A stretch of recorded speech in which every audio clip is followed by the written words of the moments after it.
नमस्कार दोस्तों, आप सभी को हमारे चैनल पर बहुत बहुत स्वागत है। हर साल फाल्गुन माह के कृष्ण पक्ष की चतुर्दशी तिथि को महाशिवरात्रि का पर्व बहुत धूमधाम से मनाया जाता है। इस दिन महादेव और माता पार्वती का विवाह हुआ था। बाकी अन्य माह के कृष्ण पक्ष की चतुर्दशी तिथि को मासिक शिवरात्रि मनाई जाती है। आज हम इस वीडियो में महाशिवरात्रि क्यों मनाई जाती है, इससे जुड़ी बहुत सारे पौराणिक घटनाएं आप सभी को बताएंगे। पौराणिक कथाओं के अनुसार इस दिन भगवान शिव जी और माता पार्वती एक दूसरे से विवाह बंधन में बंध गए थे। इस दिन महादेव ने वैराग्य त्याग करके गृहस्थ आश्रम में प्रवेश किए थे। इस वजह से कई स्थानों पर महाशिवरात्रि के अवसर पर शिव जी की बारात निकलती है और इस दिन शिव भक्त शिव जी और माता पार्वती का विवाह भी संपन्न करवाते हैं। मान्यता के अनुसार इस दिन जो भी भक्त निष्ठा और श्रद्धा से महाशिवरात्रि का व्रत पालन करता है, उनका वैवाहिक और सांसारिक जीवन बहुत ही खुशहाल होता है। शिव पुराण के अनुसार महाशिवरात्रि के दिन महादेव ने सबसे पहले शिवलिंग स्वरूप में प्रकट हुए थे।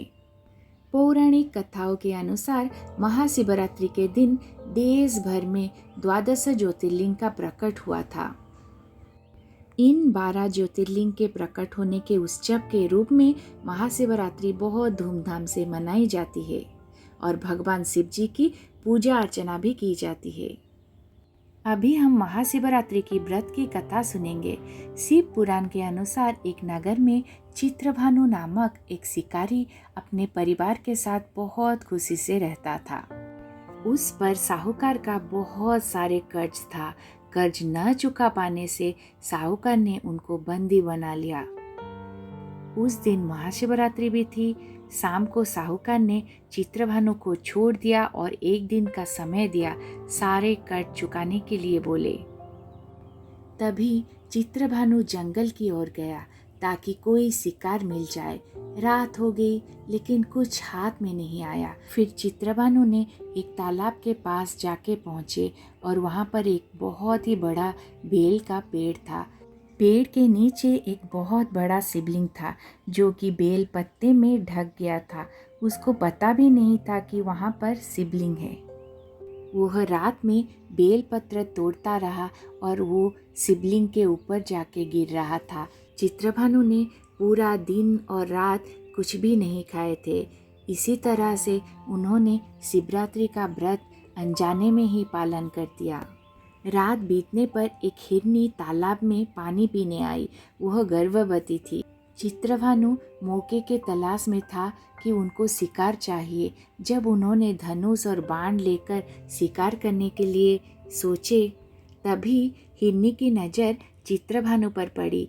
तब उसने चित्रभानु से कहा कि वो गर्भवती है, जल्दी ही उनका प्रसव हो जाएगा। फिर वह बच्चे को जन्म देकर इसी स्थान पर वापस आ जाएंगे। फिर तुम शिकार कर लेना। अगर तुम अभी शिकार करोगे तो तुम 2 जीवों को मार डालोगे। शिकारी उसकी बात मान गया और हिरनी को वापस जाने दिया। फिर चित्रभानु ने अनजाने में कुछ बेलपत्र लेके शिवलिंग पर चढ़ाए, जिससे रात्रि के प्रथम प्रहर की शिव जी की पूजा हो गई। कुछ समय के बाद और एक हिरनी वहाँ आया। तभी चित्रभानु ने उस पर निशाना साधने की कोशिश किया। उस हिरनी ने शिकारी से निवेदन किया कि वह अपने पति को खोज रही है। वह अपने पति से मिल लेगी, उसके बाद फिर वापस आ जाएगी। फिर तुम शिकार कर लेना। फिर चित्रभानु ने उसे भी जाने दिया। रात की आखिरी प्रहर में चित्रभानु ने शिवलिंग पर अनजाने में फिर से बेलपत्र गिरा दिए थे। इससे आखिरी प्रहर का भी शिव जी का पूजा संपन्न हो गया। तभी और एक हिरनी अपने बच्चों के साथ जा रही थी। उसने भी शिकारी से वही कहा कि उसे छोड़ दे। बच्चों को इनके पिता को देकर वह फिर वापस आ जाएगी। फिर तुम शिकार कर लेना। सुबह होने के बाद एक हिरन वहां से गुजर रहा था तो शिकारी ने उसका शिकार करने का मन बना लिया। उस हिरन ने चित्रभानु से कहा, यदि तुमने वो 3 हिरन और उनके बच्चे का शिकार किया है तो उसे भी मार डालो, क्योंकि वह उनके वियोग में जी नहीं पाएगा। अगर वो उन्हें छोड़ दिए तो उसको भी छोड़ दे। वो उनसे मिलकर दोबारा यहाँ चला आएगा, फिर तुम शिकार कर लेना। इस पर शिकारी ने पूरे रात की घटना हिरन को बताया। उसने हिरन को भी जीवन दान दे दिया। शिवरात्रि और शिव जी की पूजा के प्रभाव से चित्रभानु का मन निर्मल और पवित्र हो गया।